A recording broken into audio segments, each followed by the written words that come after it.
Good morning, Columbus East. Before we get into announcements today, we invite you to stand if you are able and join us for the Pledge of Allegiance, followed by a moment of silence. I pledge allegiance to the flag of the United States of America, and to the republic for which it stands, one nation, under God, indivisible, with liberty and justice for all.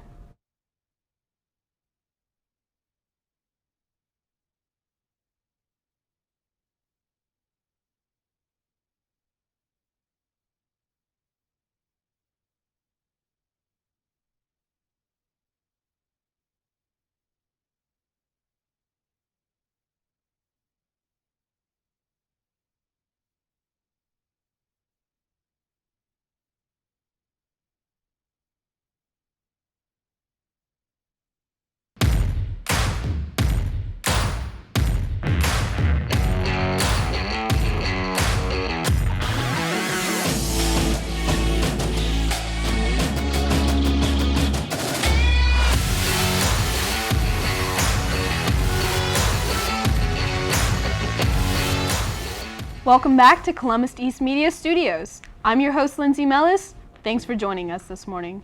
Let's get into this week's announcements.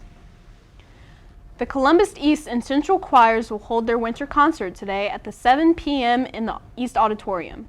Tickets can be purchased for $5.50 online at columbuseastchoirs.org or for $7 at the door.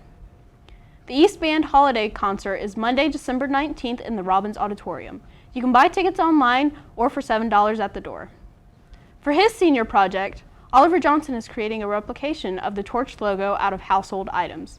Please bring donations such as bottle caps, random plastics, bread ties, pipe cleaners, and pencil parts to the front office.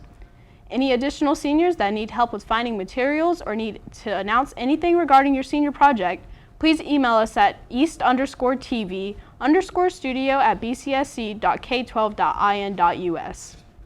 All students should have received their second semester schedules from their advisory teacher. If you need to change your schedules, they can be adjusted from today until December 20th. If you haven't received your schedules yet, be sure to contact your advisory teacher. Now to Riley Crotty with this week's weather report. This week will be pretty chilly and windy. Today we have an 80% chance of rain with a high of 52 and a low of 43, with wind gusts up to 27 miles per hour. The rest of the week calls for some cloudy weather and cooler temperatures. Tomorrow's high will be 50 degrees with a low of 36, with winds up to 25 miles per hour. And Friday calls for a high of 37 and a low of 30 degrees, with winds up to 23 miles per hour. Looking to Christmas weekend will also be very chilly. On Christmas Eve, there will be a high of 18 and a low of 9 degrees, with wind gusts up to 13 miles per hour. Christmas Day has a high of 19 and a low of 8 degrees, with winds up to 14 miles per hour and a 25% chance of rain. Now, let's take a look at dates for Rivalry Week as well as what's coming up this weekend.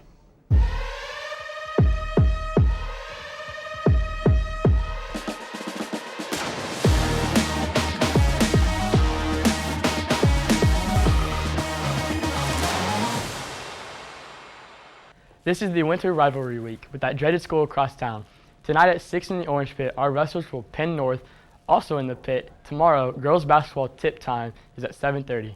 And last but not least, boys basketball will be playing Friday at North at 7:30.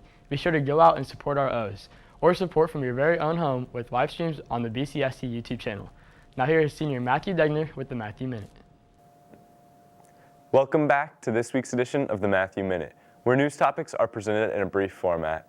I'm your host, Matthew Degner, and we're starting off discussing FTX.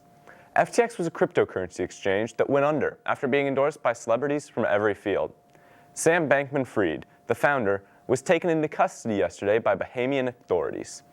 The criminal charges currently being pressed on Mr. Bankman-Fried include wire fraud conspiracy, security fraud conspiracy, and money laundering to top it all off. Back in the U.S., President Biden has signed the Marriage Equality Act into law yesterday. Thursday, President Biden stated, quote, "Today, Congress took a critical step to ensure that Americans have the right to marry the person they love." These new laws are what many supporters consider a first step to expanding LGBTQ rights in America. In Indiana news, CVS and Walgreens have been ordered to pay over $200 million in settlements, spurring from opioid charges. The Attorney General's office says that the goal is to claim $105 million from CVS, $114 million from Walgreens, and $59.4 million from Walmart. These settlements will be paid out after the next 15 years, and the state will ideally begin receiving money in the second half of 2023. Finally, Purdue basketball is ranked first in the nation for the second year in a row and the second time ever. Purdue picked up wins against West Virginia, Gonzaga, and Duke, and moved up 3 spots to claim the top of the rankings. Rounding out the rest of the top 5, Virginia is in second, UConn in third, Alabama fourth, and Houston bringing up the rear at 5th. That wraps up this week's top stories. I'm Matthew Degner, and remember to stay informed. That's all we have time for today. From Riley, Ethan, Matthew, and the rest of the East Media crew, I'm Lyndsey Mellas, telling you to be sure to take care of yourself, others, and the place. And as always, try to be the best part of someone's day.